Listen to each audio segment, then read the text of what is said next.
Assalamualaikum warahmatullahi wabarakatuh. Waalaikumsalam warahmatullahi wabarakatuh. Waalaikumsalam warahmatullahi wabarakatuh. Berjumpa lagi di acara kali ini, di acara Komite Tahunan KPI, dan pada kesempatan kali ini saya Rediansyah Bembisa Putra sebagai moderator training public speaking bersama pemateri kita Dimas Prakoso sebagai dosen dan International Fish di IAIN Tulungagung. Waktu dan tempat saya persilakan untuk memulai acara hari ini. Oke, baik. Assalamualaikum warahmatullahi wabarakatuh. Apa kabar semuanya? Oke, senang banget. Assalamualaikum warahmatullahi wabarakatuh. Apa kabar semuanya? Senang banget kali ini saya bisa join bareng training hari ini, dan teman-teman, sorry banget karena hari ini kita akan melakukan hal teknis yang sedikit dihadapi oleh teman-teman panitia pada kesempatan hari ini, dan kita harus improvisasi di banyak hal sehingga mau nggak mau kita ada hal-hal yang bisa untuk kita lakukan bareng-bareng seperti ini. Nah, kita bicara tentang public speaking. Apa sih sebenarnya public speaking? Kalau kita ngomong, mungkin di antara teman-teman udah banyak nih yang paham tentang public speaking, dan kenapa public speaking ini menjadi sesuatu hal yang penting. Jadi ketika kita bicara tentang public speaking itu bukan hanya terkait dengan bagaimana kita berbicara di depan umum saja, tapi public speaking itu juga tentang bagaimana kita bisa untuk menyampaikan ide, menyampaikan gagasan ke depan, gitu. Dan dari ide dan gagasan kita, di situ kita bisa saling bertukar pendapat juga. Terlebih di era industri 4.0 seperti saat ini juga pola public speaking sudah berubah. Kalau dulu public diidentikan dengan kita berada di dalam sebuah area yang sangat luas ke device masing-masing. Tapi ini juga membuat sebuah tantangan sendiri. Apa yang menjadi tantangan? Yakni vibes-nya. Bagaimana kita bisa merasakan sebuah atmosfer audience misalkan. Nah, kalau biasanya kita ngumpul di satu lokasi, kita bisa tahu nih ekspresi masing-masing audiens seperti apa. Tapi ketika kita berjarak seperti saat ini, kita menggunakan device seperti saat ini yang akan menjadi sebuah persoalan tersendiri. Kenapa ini bisa menjadi persoalan tersendiri? Karena tidak semua dari kita bisa melakukan interaksi melalui device, seperti kamera yang sekarang ini di hadapan sama teman-teman. Kemudian mic-nya seperti apa? Tidak semua orang bisa melakukan seperti itu dengan sangat bagus. Maka kemampuan teknisnya ini menjadi hal yang penting untuk dimiliki. Saya juga sepertinya akan tolong dibantu untuk mulai share screen ya, karena nanti akan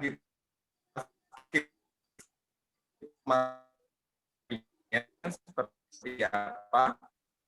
Dan mungkin buat peserta dari mahasiswa baru Komunikasi dan Penyiaran Islam IAIN Tulungagung, selama ini mungkin belum pernah ketemu saya langsung satu, nggak ada kelas di tempatnya maba, but sooner or later pasti nanti akan ketemu, ya. Nggak tahu kapan ya, mungkin semester apa.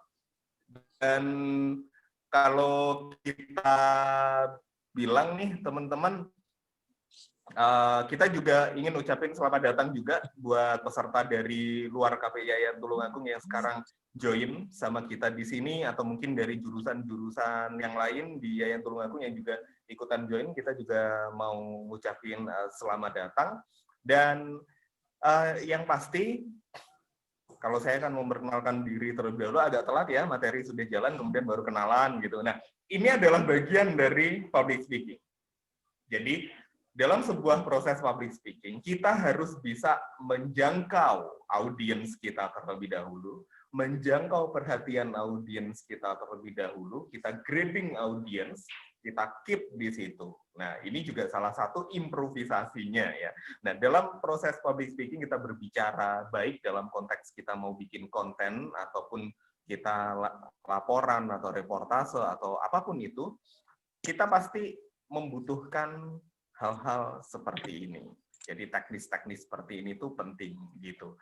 Dan kondisinya bisa sangat mengikuti situasi yang ada di lapangan. Jadi teman-teman, pada saat teman-teman berhadapan dengan berbagai macam situasi di lapangan yang mungkin sangat berbeda, perubahan adalah hal yang nyata. Seperti teori relativitas, tidak ada yang pasti di dunia ini selain ketidakpastian itu sendiri. Nggak ada yang pasti di situ. Situasi yang kadang kita sudah siapkan dengan sangat matang, itu bisa loh sangat berubah saat last minute kayak gitu. Audiens yang kita prediksikan mereka akan sangat aware pada kita, bisa loh ternyata mereka justru skeptis berbalik 180 derajat. Terus misalkan kondisi-kondisi lingkungan di mana itu akan sangat mendukung kita, bisa loh itu berbalik 180 derajat. Atau justru sebaliknya juga.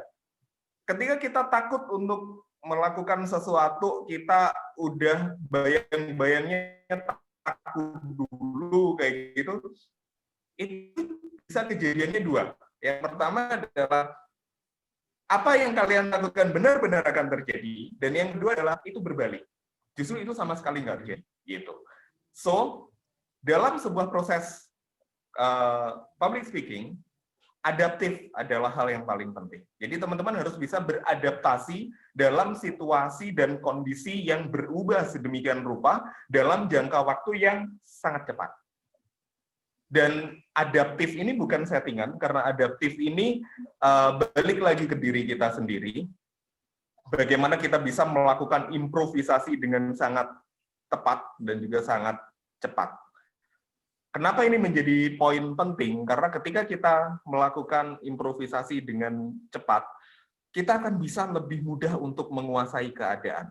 Saat keadaan sudah bisa kita kuasai dengan tepat, maka ini akan memudahkan untuk kita tetap bisa tampil secara optimal. Dan tentunya ini juga akan memudahkan untuk kita menjaga audience trust atau kepercayaan dari audiens kita. Kepercayaan dari audiens ini menjadi hal yang penting karena ketika kita bicara atau kita berada dalam profesi seperti profesi-profesi public speaker, kemudian profesi-profesi yang berhubungan dengan berbicara di depan orang banyak, maka kepercayaan publik ini akan memberikan dampak bukan hanya ke personal branding kita, tapi juga ke bagaimana kita bisa meningkatkan kualitas diri. Kualitas diri ini juga berkorelasi dengan bagaimana orang akan memperlakukan kita juga, kemudian bagaimana kapasitas kita, kapabilitas kita mendapat pengakuan juga. Ujung-ujungnya sebuah brand diri itu akan terbentuk. Apalagi kalau kita bilang sebagai mahasiswa baru gitu kan, kemampuan inilah yang nantinya akan dilihat. Bagaimana cara Anda berkomunikasi, bagaimana cara Anda bekerja, bagaimana cara Anda untuk menghadapi stres, bagaimana cara Anda untuk mengkomunikasikan ide dan gagasan seperti itu. Inilah yang nantinya akan memudahkan teman-teman. Dan saya pernah bicara di salah satu forum, di situ saya menyatakan, kebetulan forumnya itu adalah forum ngumpulnya orang-orang teknokrat ya, orang-orang IT. Di situ saya dengan gamblang gitu, kalau di masa yang akan datang, 5-10 tahun dari sekarang, komunikasi dan IT akan menjadi sebuah bidang keilmuan baru. Benar yang saya sampaikan, itu sudah menjadi satu bidang keilmuan baru bernama CMC, Computer Mediated Communication, dan di negara yang paling dekat dari Indonesia mempelajari itu adalah Singapura. Itu menjadi salah satu University van Amsterdam, dan juga Stanford University di Amerika. Artinya apa? penggunaan teknologi seperti ini dalam kehidupan sehari-hari itu sangat masif ke depannya, dan penguasaan teknologi itu adalah sebuah hal yang wajib dimiliki oleh semua orang, termasuk di dalamnya bagaimana kita bisa untuk menunjukkan, menyampaikan ide dan gagasan kita dengan sangat baik di ranah virtual seperti ini. Maka seperti tahun ini muncul muncul bahasan-bahasan baru seperti virtual public speaking, kayak gitu. Bagaimana orang dilatih untuk bisa berhadapan dengan kamera, agar sentuhan langsung antara komunikator dan komunikan ini bisa tetap terjalin. Karena selama ini kalau kita bicara lewat layar kan kadang kita nggak ada interaksi ya. Kemudian emosi kita juga kadang nggak nyambung gitu kan. Apa yang dirasakan sama komunikatornya belum tentu loh. Ini hal yang sama, vibes yang sama juga dirasakan oleh audiens. Gimana caranya agar ini bisa nyambung gitu kan? Nah, dikembangkanlah keilmuan virtual public speaking dewasa ini. Dan arah ke depan public speaking bukan lagi soal how to tell your mind, gimana cara kamu untuk menyampaikan apa yang ada di kepalamu orang banyak dalam konteks kamu bersatu, enggak, tapi termediasikan seperti ini. Dan personal branding seseorang juga akan dilihat dari bagaimana cara bangun. Kita bicara tentang public speaking, maka di situ ada verbal dan juga ada non-verbal. Verbal itu adalah terkait dengan kata-kata. Kata-kata itu bisa terkait dengan pemilihan diksi atau pemilihan kata yang tepat.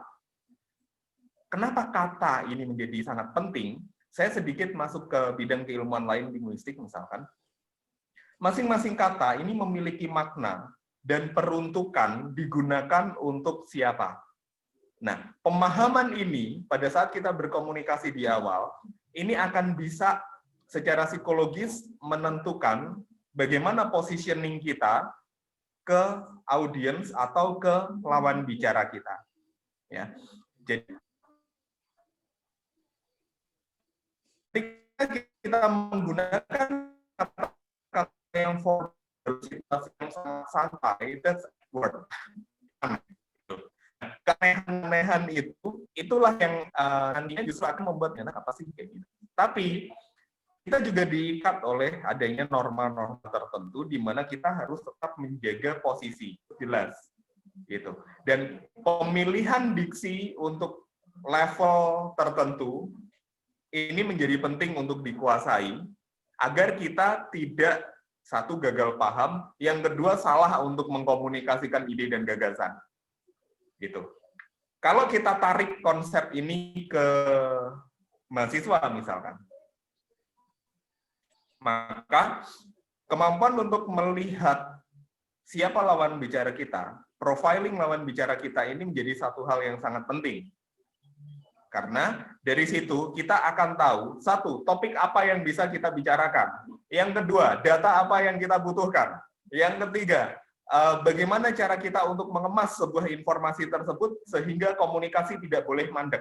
Pada saat kita belajar tentang public speaking, kita di sini juga belajar tentang bagaimana berbicara dan bagaimana proses untuk penyampaian informasi ini terus berlanjut. Melalui apa? Pertukaran pesan antara komunikator dan komunikan ini terus berlanjut.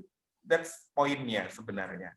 Dan public speaking, kenapa hari ini saya menyebut implementasi public speaking? Karena sebenarnya kalau kita ngomong tentang public speaking sendiri, ranahnya sangat luas.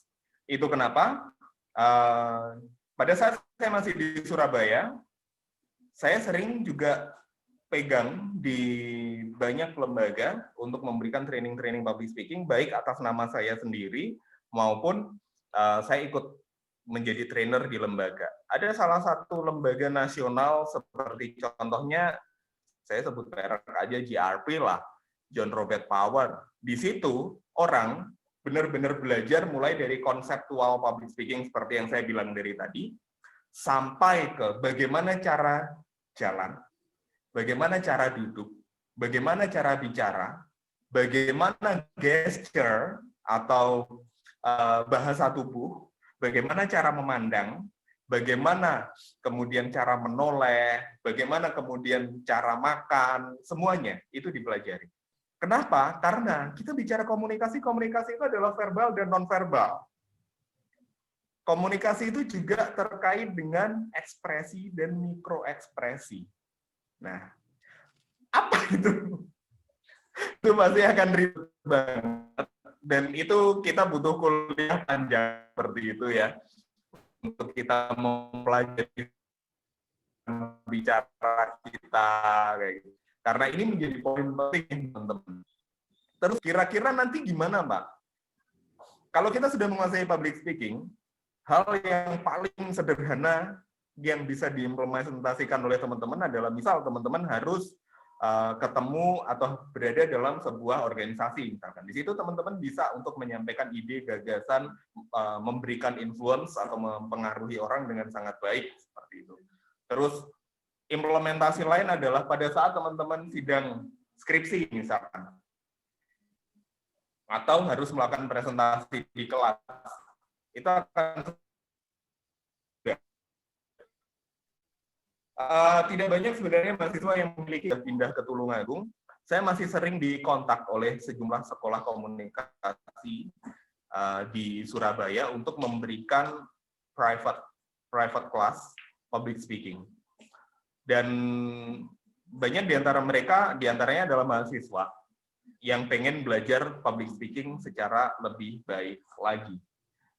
Dan pada saat itu saya juga punya banyak kisah sebenarnya terkait dengan training public speaking. Saya pernah mendapatkan klien-klien di mana ada anak SMA yang sama orang tuanya diambilkan kelas public speaking ke saya. Ngerti buat apa? Ngasih pidato sambutan di nikahan kakaknya. Gitu. Jadi scare itu orang tuanya, karena orang tuanya melihat bahwa kemampuan public speaking itu harus diasah dan ini adalah momen yang tepat untuk agar anak bungsu saya bisa paham dan juga bisa praktek. Akhirnya saya di-hire untuk menjadi personal trainer si anak ini di bidang public speaking. Ada banyak juga yang kemudian membuat saya merasa, ih gila ya orang belajar public speaking sampai begini banget gitu. Di antaranya adalah ketika ada beberapa murid saya datang dari luar kota, datang ke Surabaya untuk belajar public speaking. Dia seharian full ada di Surabaya, ikut kelas public speaking, bisa sampai berhari-hari, gitu. Terus yang benar-benar paling bikin saya ingat adalah ada beberapa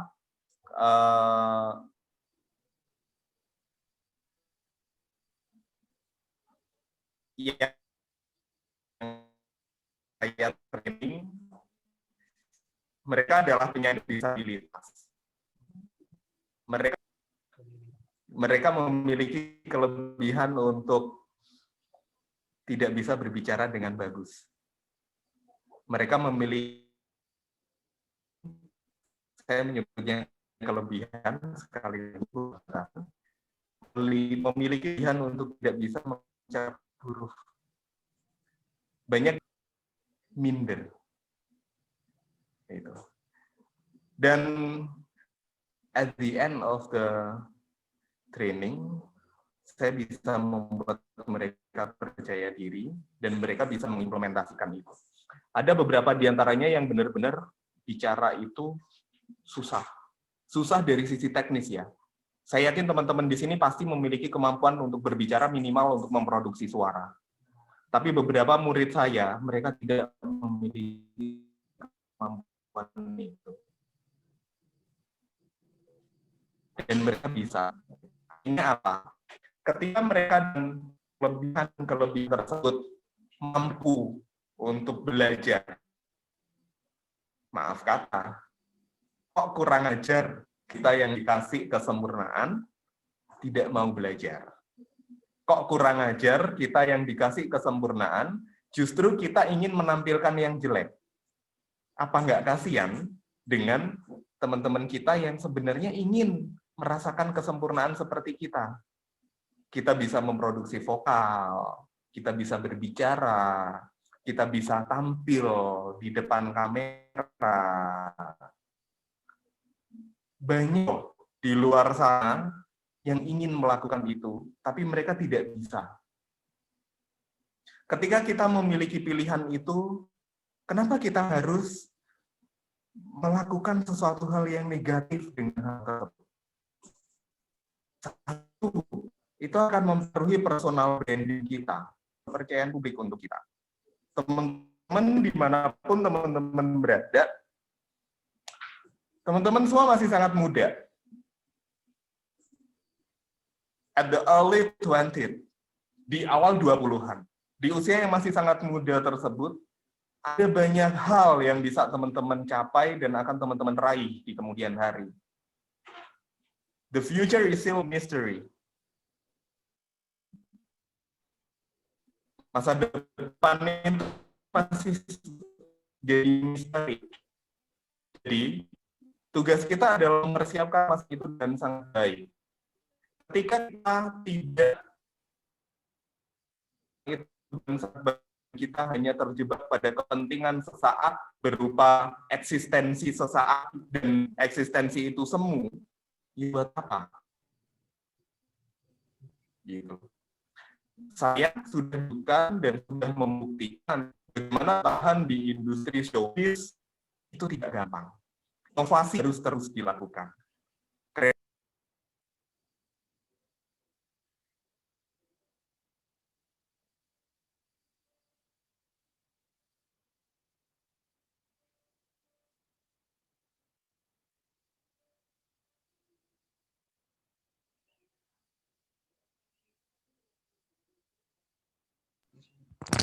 Maaf teman-teman, saya harus ganti akun karena punya saya akunnya, koneksi akun saya terputus.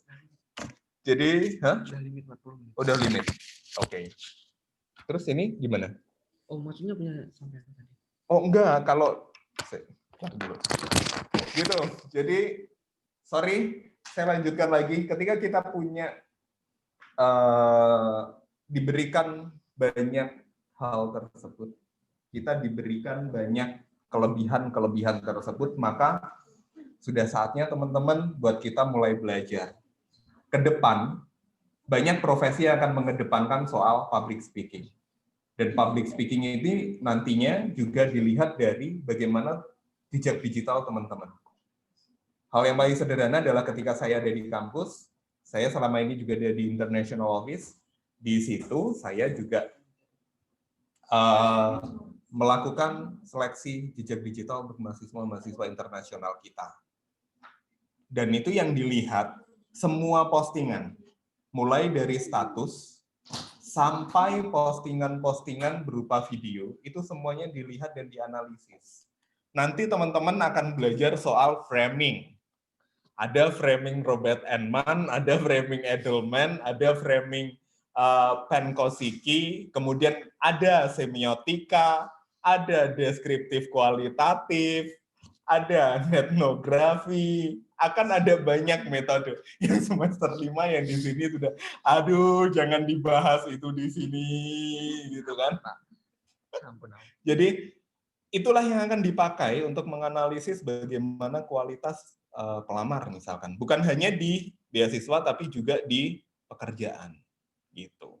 Jadi, tinggalkanlah jejak digital yang sangat baik. Ketika teman-teman bisa berbicara dengan sangat baik, kenapa teman-teman harus berbicara dengan sangat buruk? Itu loh pilihannya. Gitu.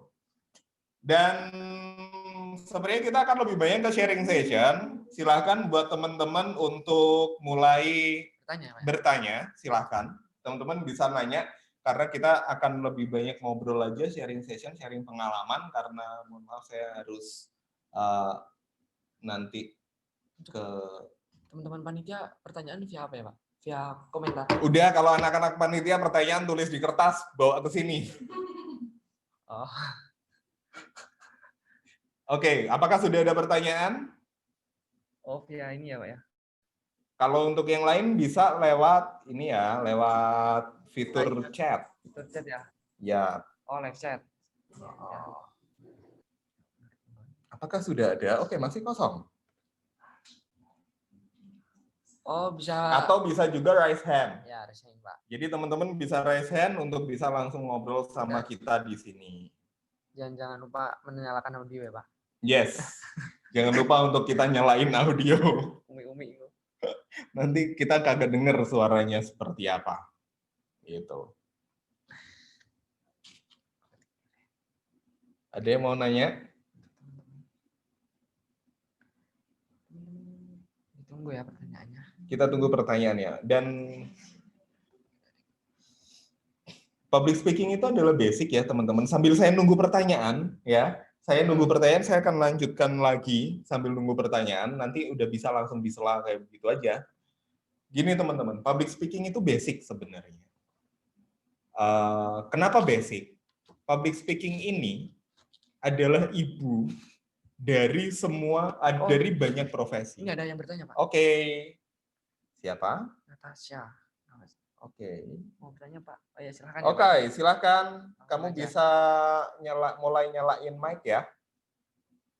Sambil kita assessment. Oh iya. Oh, pakai.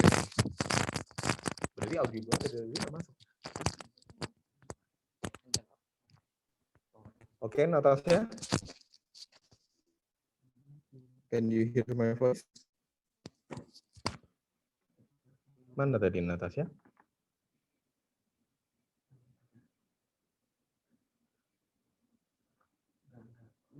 Natasha hilang ya? Natasha Wilona lagi syuting kayaknya.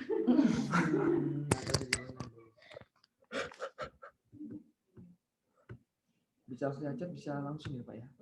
Di chat juga bisa, mau langsung muncul juga bisa, nggak apa-apa. Yang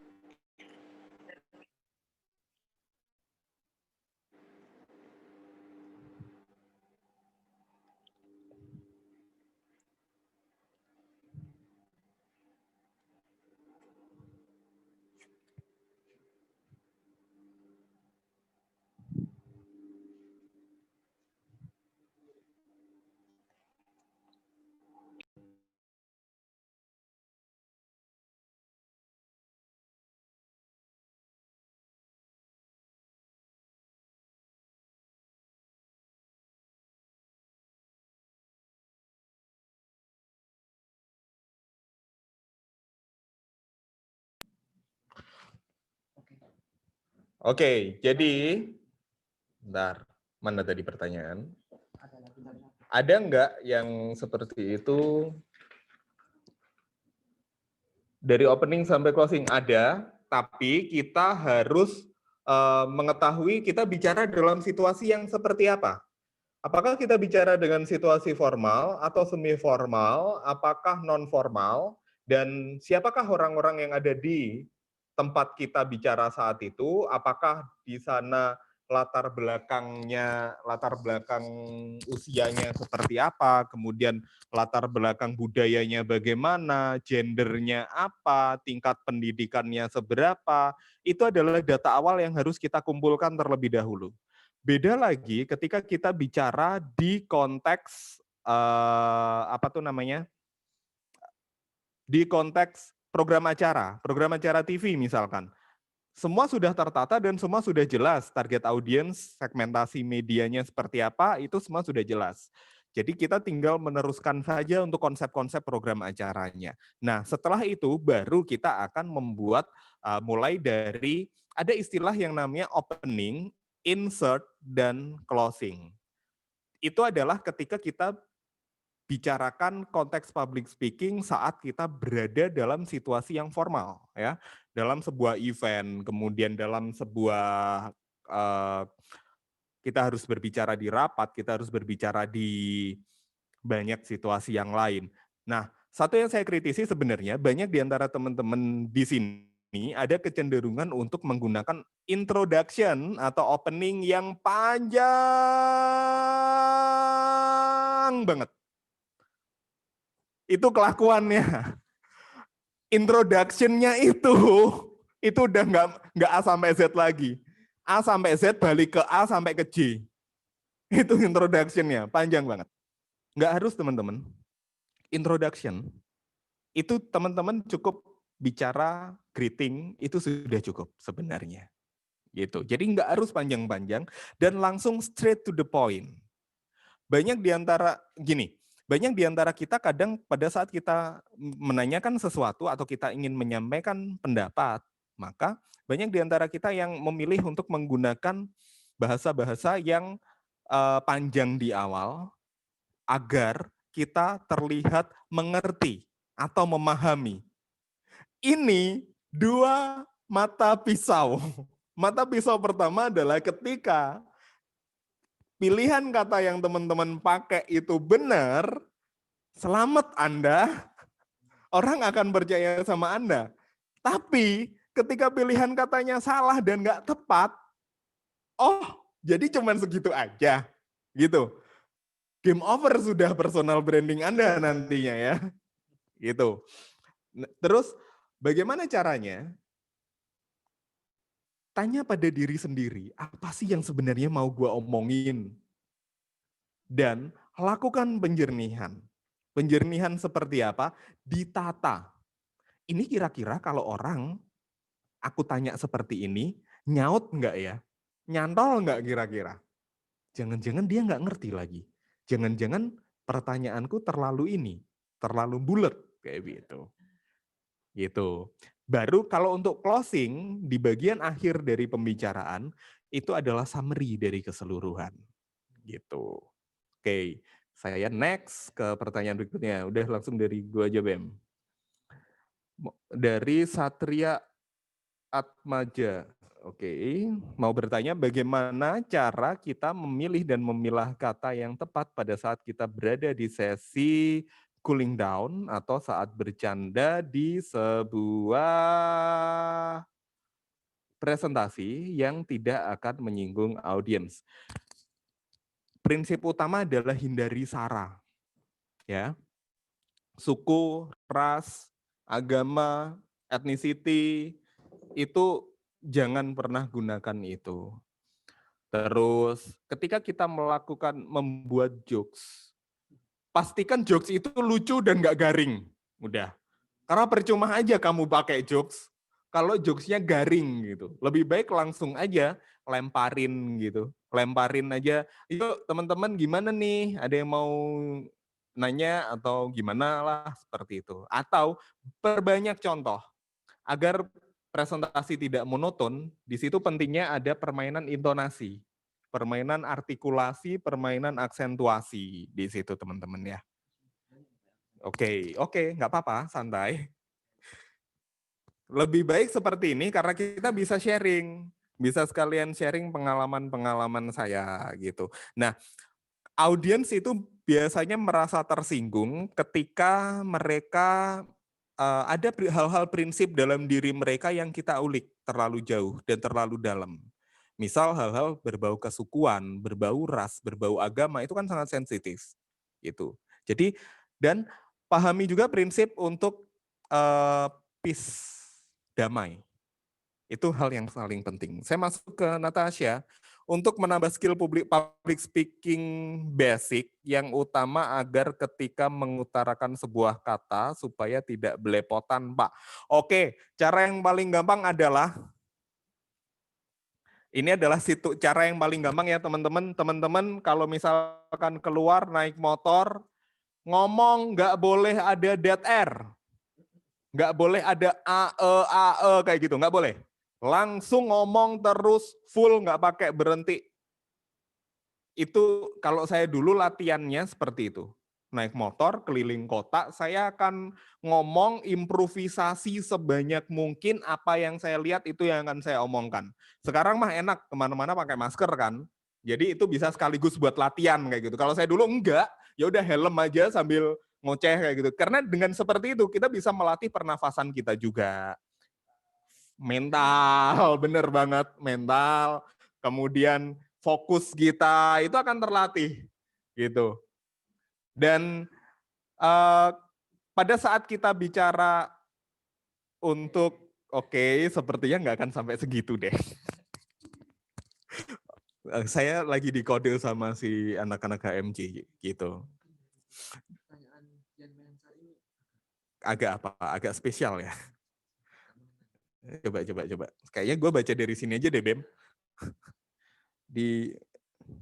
Izin bertanya Pak Dimas, tadi dijelaskan kalau Pak Dimas pernah mengajar public speaking murid disabilitas, itu penyampaiannya gimana ya? Bisa diceritakan. Oke, thank you Dian Mayangsari. Benar, saya pernah mengajar mereka yang penyandang disabilitas. Jadi sebenarnya cara kalau kita bicara disabilitas itu ada levelnya. Ada disabilitas yang benar-benar, mohon maaf, bawaan lahir yang benar-benar udah dalam keterbatasan yang sangat amat. Dan bawaan lahir pun ada yang tingkatnya itu ada yang ringan, ada yang sedang, ada yang berat. Kebetulan yang masuk ke saya adalah yang ringan. Jadi kita masih bisa untuk berkomunikasi secara verbal dengan kalimat, itu kita masih bisa, tapi sepertinya dia waktu itu memiliki sedikit kelainan di alat produksi suara, gitu. Untuk pendengaran dia masih normal, tapi alat produksi suara yang kemudian itu perlu dilakukan terapi. Dan itu yang salah satu yang saya lakukan. Dan cara berkomunikasi saya adalah seperti saya mengajar selayaknya, cuman memang tingkat kesabarannya harus lebih ya. Dan pada saat kita berhadapan dengan penyandang disabilitas, kita harus bisa memahami kondisi psikologis dia. Mayoritas mereka adalah orang-orang yang tertutup. Mayoritas mereka adalah orang-orang yang tidak percaya diri akut. Akut sudah ketidakpercayaan dirinya. Dan ini masalah teman-teman. Dan kita sebagai trainer harus bisa untuk membuat mereka percaya diri. Kuncinya bikin mereka pede dulu deh. Setelah mereka bisa pede, baru kita bisa menyampaikan almost everything. Seperti dalam public speaking. Dalam public speaking, the first thing, hal pertama yang bisa teman-teman lakukan adalah buat orang percaya sama teman-teman. Ketika orang sudah percaya sama teman-teman, you can tell them almost everything. Teman-teman bakal bisa bicara hampir semuanya yang ingin teman-teman sampaikan. Gitu. Oke. Bisa saya pinjem lagi untuk melihat pertanyaannya. Apakah juga termasuk mengatur? Oke. Akhir tadi ya, apakah juga termasuk mengatur stuck dan filler? Bisa saja. Karena sebenarnya kalau kita bicara tentang istilah di public speaking, ada banyak banget istilah di public speaking yang masing-masing trainer itu mengembangkannya sendiri. Jadi pendefinisiannya ada banyak dan sangat luas. Oke, berikutnya saya masuk ke Vivi. Bahasa itu apa harus sedetail mungkin dan apa harus menguasai materinya, semisal berbicara bahasa Inggris atau yang lain. Oke, Vivi. Penguasaan materi, mau bicara dalam bahasa apapun itu adalah fardu hukumnya. Itu adalah wajib pakai banget dikuadratin di pangkat 10. Udah, itu wajib sewajib-wajibnya. Termasuk ketika bicara dalam bahasa asing. Tapi kalau kita ngomongin konteks berbicara dalam bahasa Inggris atau bahasa asing, ini akan balik lagi ke ini nih teman-teman. Teman-teman mau berbicara dalam bahasa Inggris sebagai apa? Just for daily conversation atau teman-teman ingin dalam hal yang jauh lebih formal. Karena itu treatmentnya akan sangat beda. Penguasaan bahasa Inggris ini apakah dalam sebuah proses komunikasi atau penguasaan bahasa Inggris secara skill atau keilmuannya. Nah, itu harus dijelasin dulu, harus diterjemahkan dulu maunya kemana. Gitu. Setelah teman-teman paham, kalau misal teman-teman hanya ingin untuk komunikasi sehari-hari, ya bahasa Inggrisnya biasa aja nggak masalah. Tapi kalau teman-teman ingin dari sisi yang lebih formal, misalkan presentasi beasiswa atau apapun, ya mosok rek. Bahasa Inggrisnya acak-adul kan ya, nggak masuk akal gitu kan. Itu baru dari sisi penguasaan bahasa dan belum dari sisi konten. Dari sisi konten, kita juga harus menguasai, minimal tahu. Prinsipnya adalah tahu banyak, bukan tahu dalam. Kenapa? Dengan tahu banyak hal, itu akan membuat kita atau memudahkan kita dalam mencari topik pembicaraan dengan lawan bicara kita. Dan kita akan bisa merespon apa yang disampaikan oleh lawan bicara kita. Gitu. Oke, Oktavenda ini bagaimana caranya agar bisa mengatasi rasa grogi? Biasanya kalau grogi lupa materi saat menyampaikan sesuatu pada audiens. Oke, grogi dan lupa materi itu dua hal yang sangat berbeda, Nak ya. Yang pertama, grogi itu biasanya berangkat dari diri teman-teman sendiri. Teman-teman merasa tidak percaya pada kemampuan diri teman-teman sendiri. Teman-teman terlalu membebani pikiran teman-teman dengan hal-hal seperti aku apa iso, piye lo. Makanya talek dorong-dorong iku aja ngomong piye. Gitu. Awakmu piye. Misal sekarang kamu harus pengajuan skripsi, candang daftar skripsi, piye lo, piye toh, orang mbok garap, ya ora bakal lulus, gitu loh. Artinya apa? Artinya pada saat kita mengatasi grogi, itu bisa diantisipasi dengan kita tidak memikirkan hal negatif apapun, ya. Dan kita selalu berpikiran positif atas apa yang akan kita lalui. Itu akan membantu kita untuk tidak berpikiran negatif. Nah, terkait dengan lupa materi itu penyebabnya bisa dua. Yang pertama adalah internal, yang kedua adalah eksternal.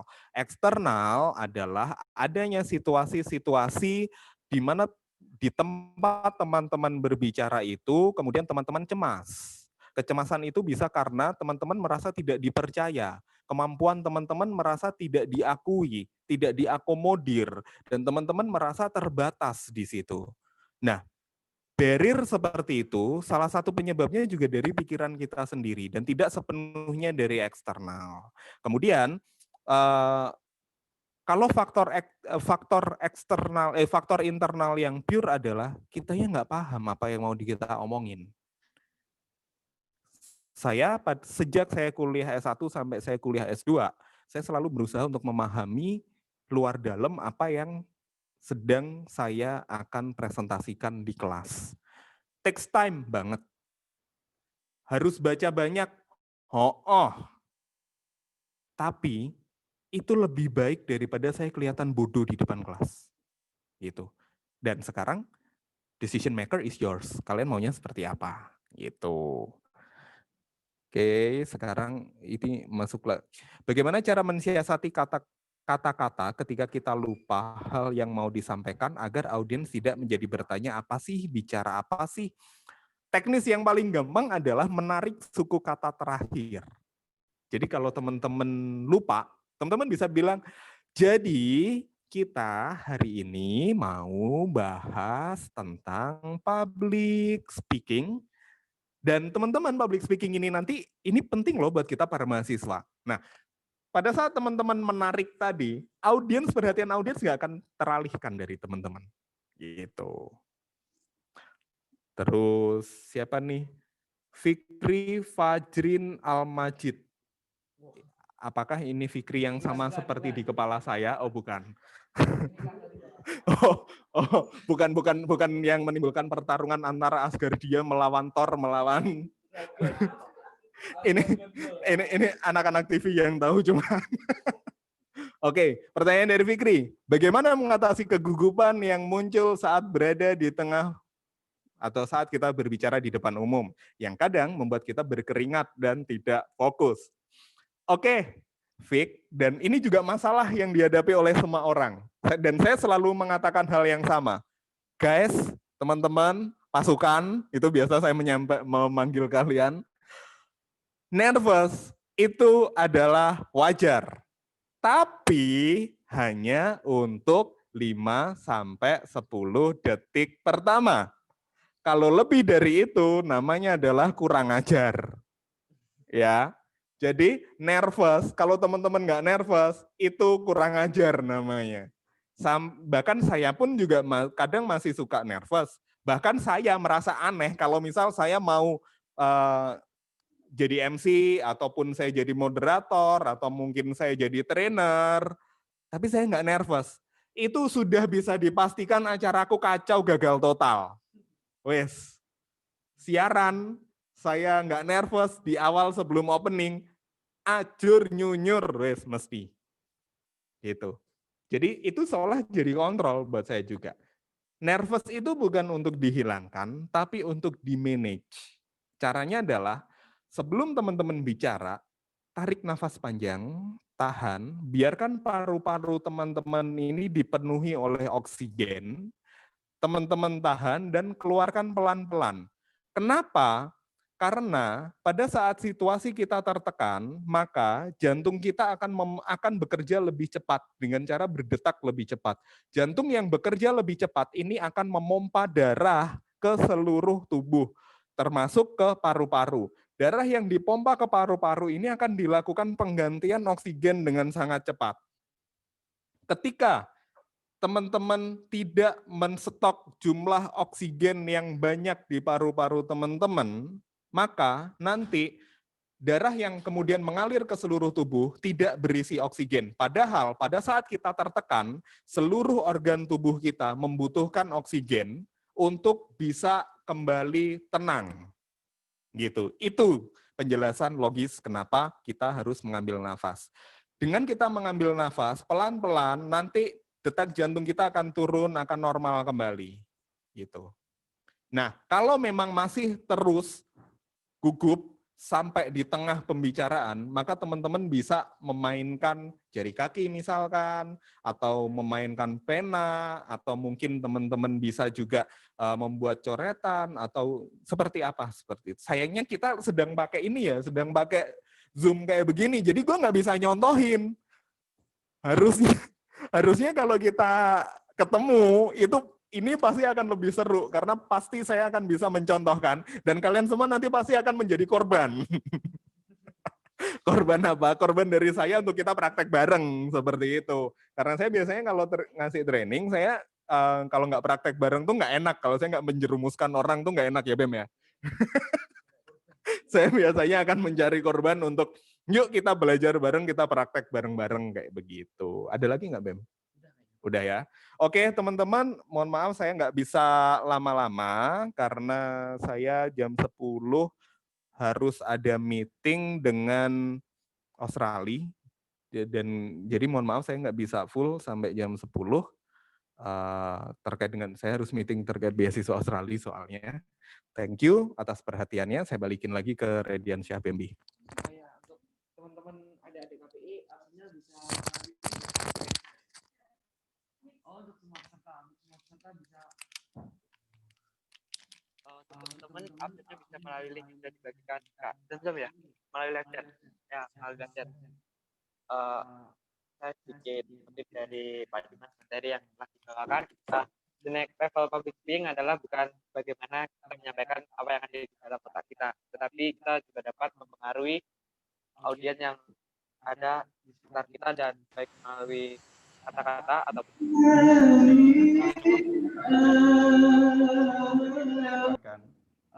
terima kasih atas waktunya tadi ini. Saya Rediansyah dan materi berikutnya. Assalamualaikum warahmatullahi wabarakatuh.